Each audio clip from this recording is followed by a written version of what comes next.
everyone. I'm Ruth Ellen Elinski, and welcome again to the Rural Entrepreneur Spotlight Series. This is an interview series with your host, Scott Hathcock is here with me today, CEO of Moonshot, and I'm the program director with the Small Business Development Center at Yavapai College. Woo-hoo! And we're here to showcase the winners of the 2025 Moonshot Rural AZ Pitch Tour. And Scott just informed us, he's been through 13 of the 20 stops. So we are kicking off the Entrepreneur Series today, interviewing a few of the folks who've already been selected. So, and this one is coming out of a town that is a first time tour stop for us. You know, it's our sixth annual tour, but we've never been to this town. And so we were thrilled. Marieke McArthur is joining us from Quartzsite, founder of Aerozona Farms. So let's bring her on and just remind folks that this series is put together to learn about these new and emerging entrepreneurs and hear like some personal stories, maybe some challenges and other things going on, and what's down the road for these businesses. So welcome, Marieke. Thank you for joining us. Hello. Nice it's been a while, right? What month did you win? Quartzsite was the first stop. Okay. Yeah, I don't remember exactly what month that was, but it was a while. Probably a lot has happened since then for Marieke, right? Yes, March, possibly. Yeah. So you're still plugging along? I am, yeah. Since the program, since the first stop at the tour, I've been steadily working on, ironing out the details of the business plan, selecting a legal business model. I also have been participating in a female sustainability entrepreneurship program by an organization called The Greenhouse to kind of help move me along in the process as well. So that's been extremely helpful and very, very gratifying. Marieke, while you're talking about that, let me just say that I love that Arizona has so many opportunities for people to learn and get assistance from that are oftentimes free, but for whatever reason, we don't always have our eyes open to them. So I love to hear about organizations like that. And if you want to share at some point that website or that organization, let us know, because we'd love to get that out if there's somebody that are helping other entrepreneurs in this food space. Yeah. But what is it that you do? Tell us what it is you're doing. What is your company doing? So Arizona is, the mission is to combat food insecurity in this food desert, in the desert, by increasing access to fresh, nutritious produce through sustainable, low-water farming methods, starting with tower farms, and then hopefully expanding and growing into other low-water sustainability farming methods. For those that may not know, can you tell us what a tower farm is? Yeah. Everybody's heard of hydroponics, but there is something called aeroponics, which uses even less water. So it's pretty ideal to this extremely arid climate we're in. And tower farms are essentially what they sound like. They're a self-contained tower unit, which has a water reservoir on the bottom, and all up along the sides of the tower are where the vegetables grow. So you can grow high yield, a lot of density of vegetable in a small space. So I find that to be an ideal solution to build sort of a network of these pod farms to help service these rural areas in Arizona, which really don't have access to any kind of fresh local produce. No, that's a great problem you're solving. I am reminded of the fact that I just came away from a weekend at some friend's house, and his wife had a tower in her office, extra bedroom. And so at 5 a.m. that morning, I got a burst of light that came on from the tower, growing all the leafy greens. So yes. Anyway, side story. But no, the food desert is an issue. And this organization that you're working with, do you have any other peers in the region that are doing something similar, or are you really a standalone going to be kind of standalone. I know that there are individuals doing very small scale, other types of hydroponic or aeroponic farming, but there are no other organizations in this area addressing this specifically. And I'm very sustainability minded and focused. So I really want a way to utilize underutilized things like empty storage containers, what do they call Connex boxes. Solar is an easy thing for us here in Arizona to implement and use and help to offset the electrical cost of such a system. And like I said, with using 90% less water than traditional in-ground farming methods, 1 tower is about a gallon a day. So it's way more scalable. The other interesting factoid, Ruth Ellen, that you may not know this, and Marieke, you help me with my numbers here. The town that you're located has a substantially high number of residents who live in RVs or in sort of mobile home units, not mobile homes, but and so I'm imagining that another challenge you're really solving is they don't have a lot of refrigerator storage in a lot of these, right? And so that also takes away from some of the healthy, conscious things they could be buying. So a typical big box store, if there were one in town, is not necessarily going to be serving the freshest or the finest because of the limitations that the homeowners have in bringing them home, right?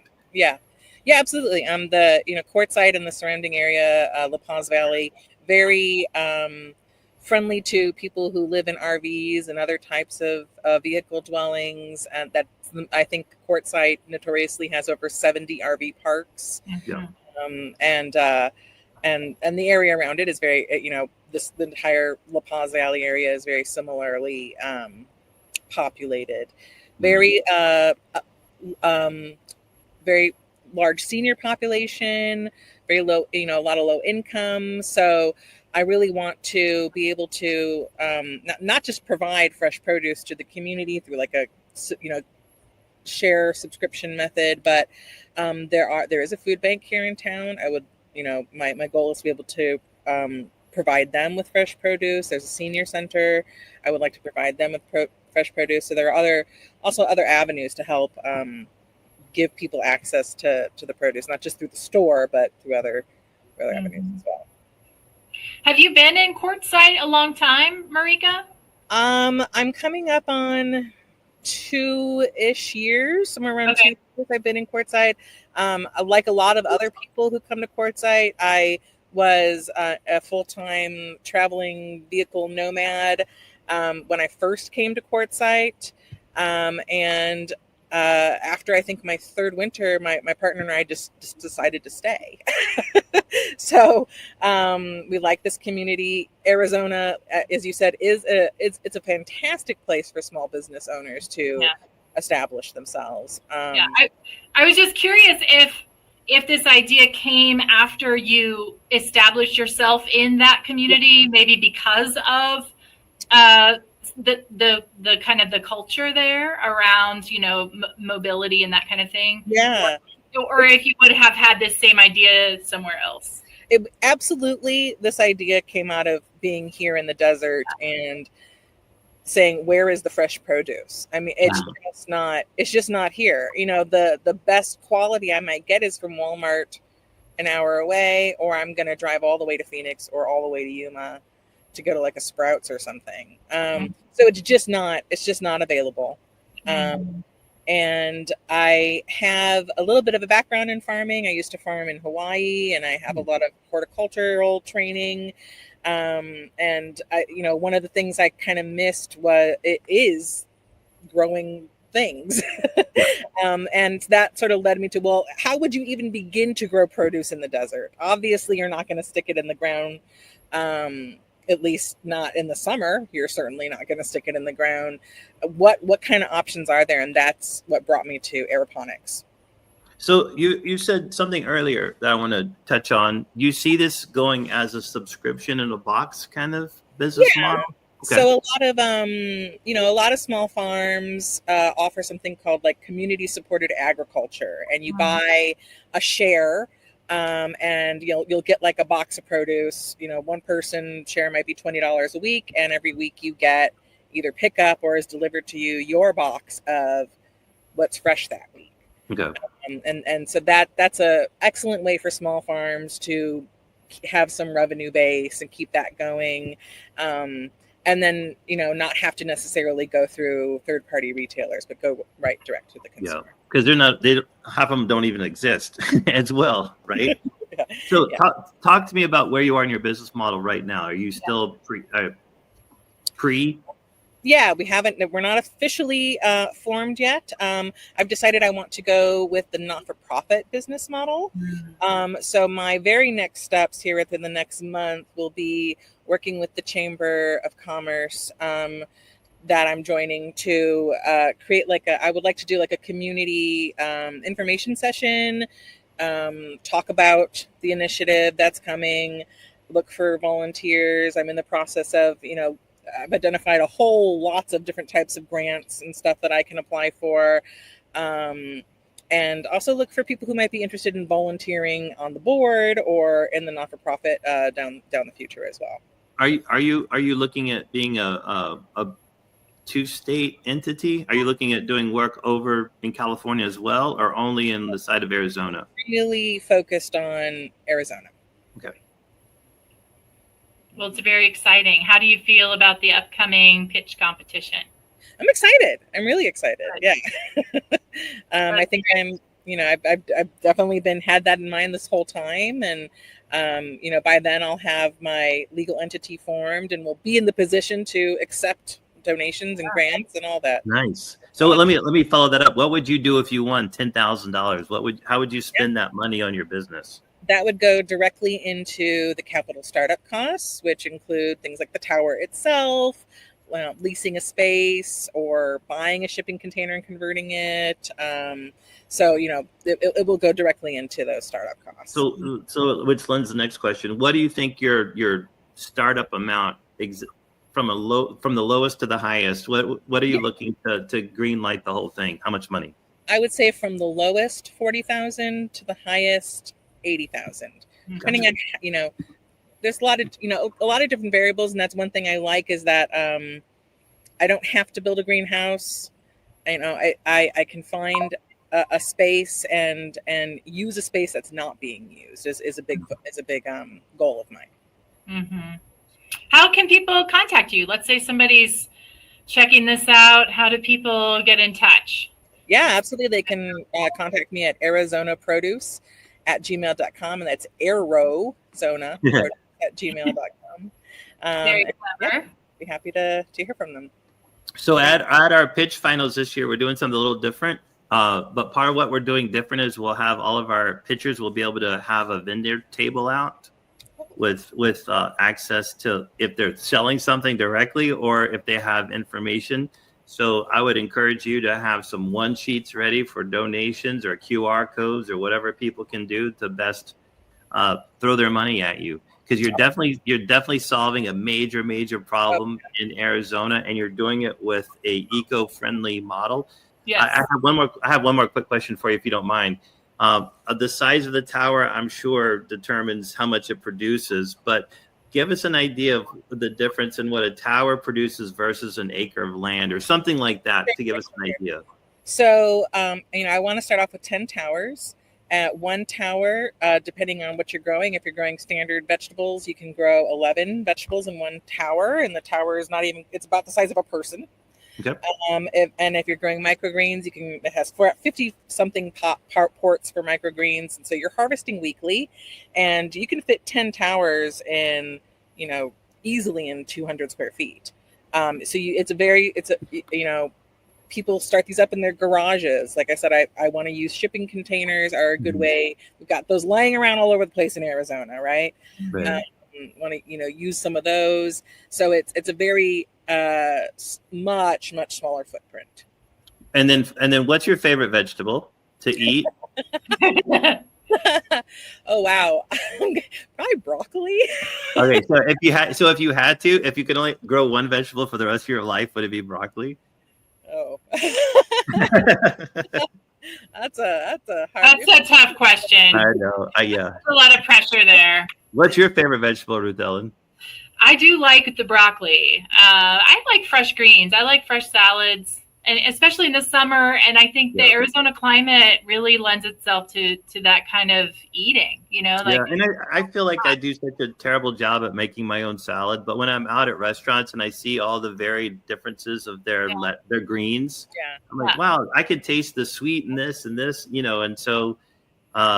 Yeah, that's a good thing, I guess. But yeah, I have no clue about leafy greens in general. I just know lettuce. And something that I'm really excited to be able to grow is strawberries. Oh yeah. Maybe that's a better question than what I do love blueberries. Yes. Yes. Is there anything else you'd like to share, Marieke, with us today? Anything else burning? I see this, we're starting off small with this tower, just one tower farm of 10-ish towers, but I really see this as being something that can be reproducible throughout not just La Paz County, Arizona, but all of rural Arizona. This is not an issue, that only people in La Paz Valley have. Everywhere in Arizona, we have issues with access to locally grown fresh produce. So that is Marieke, do you know, is this true? Did Epcot Disneyland, were they the first people? Wasn't there an Imaginator that came up with the tower concept? Am I wrong? I don't know if they're definitely one of the pioneers. Of doing the aeroponic, hydroponic. Yeah. Take that, Ruth Ellen. Yeah. Fun fact. Is that your fact today, Scott? I didn't do any research. That just happens to be logged in the back of what you remember. Yeah. Yeah. That's good. Well, I'm so excited. I can't wait to have you join us in October and come to the pitch event, and hopefully relax a little bit as well. But definitely what we want to do is celebrate you, because we think it's so awesome what you're trying to do and what you will do, not trying, what you will do. Mm-hmm. And we want to celebrate that. So we're looking forward to seeing you on October 18th in Prescott. Yeah, same. Nice to meet you. Thank you for coming today. Yeah, and we'll see you in October. All right. Bye. So I thought that weird Epcot thing came out of my head. But again, what she's trying to do and the challenge of the desert, but also I love the fact that there was a Hawaii horticulture. I love the fact that it's taking what some people might think of as an exotic idea, perhaps. Yeah. And bring it to a rural location.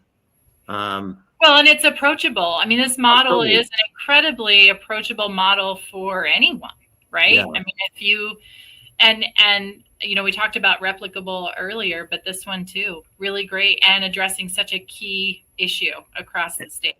And even in this one, perhaps even less land. It's a tower, so you're looking at vertical growth and less square footage needed. Yep. But the fact you could use some abandoned storage train storage containers or whatever, and create this environment. Exactly. Yeah. Very exciting.